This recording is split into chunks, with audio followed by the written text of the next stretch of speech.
Welcome back to my YouTube channel, Father Carlson's YouTube channel. Once again, this past weekend I was not preaching, but this time we had Father Frank Pavone come in. Obviously, many of you guys know him. He's a National Priest for Life speaker. Father Pavone preached all the Masses this weekend. He did a great job, so thank you, Father Pavone. If you ever watch this, you're probably not going to, but you never know, maybe you will. But I'll put some resources on the website about his work and all the great things that he does, so make sure to check out the links right below this video on my blog. But seeing as I didn't preach this week and I didn't even have a homily made, instead I'm going to talk a little bit about what I said today, and I think it's actually very relevant for what I'll be doing later in this week, which I'll let you know in a little bit. But today's gospel, I'm actually going to read it out loud because I think it's a beautiful one. It's from Matthew 17, 22 through 27, and here it is. As Jesus and his disciples were gathering in Galilee, Jesus said to them, "The Son of Man is to be handed over to men, and they will kill him, and he will be raised on the third day." And they were overwhelmed with grief. When they came to Capernaum, the collectors of the temple tax approached Peter and said, Does not your teacher pay the temple tax?" "Yes," he said.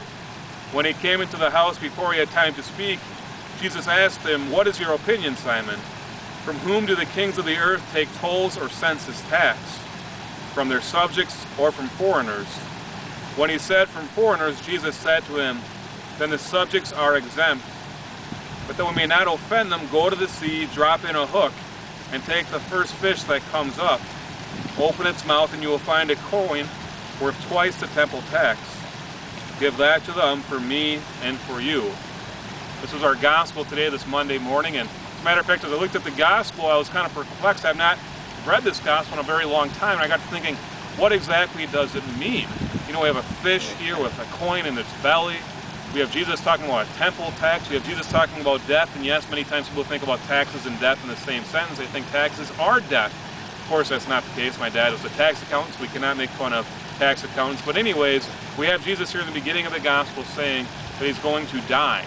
He's going to be put to death for us. And then he starts talking about a temple tax. And some people wonder, well, what does this mean? Is this maybe Matthew talking about how the Jews of that time still had to pay a tax to this temple, even though the Romans controlled it? No, I don't really think that's what the reason for is. Rather, what I think Jesus is trying to imply here is that he will pay the tax for us. In a certain sense, we could say that Jesus is this fish, right? Follow me anyways. Jesus is this fish, and that the coin that we find in it is that it pays for both him and for us. We know that Jesus did what here on earth? He died for us out of sins. He died on the cross for us out of love for us, and he did this to pay for us our tax, what we owed to God. And so what Jesus does is he dies on the cross for us, as he talks about in the beginning of this reading. What we are called to do now is that we are called to act like Jesus, to act in this way, and to also give our life for other people, and to help them to experience what? Citizenship in heaven. Because we know in the Gospels it says, are we foreigners or are we residents? Well, we are foreigners, but Jesus is not. He resides there, and he wants us to join him with that. And so we try to do this. We try to help out everyone we can, just as Jesus does every single day, as he died on the cross for us.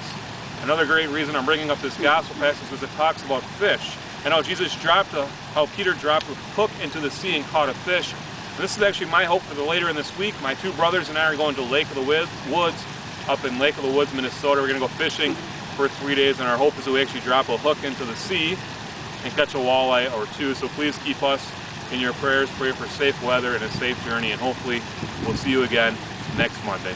Thank you, and God bless.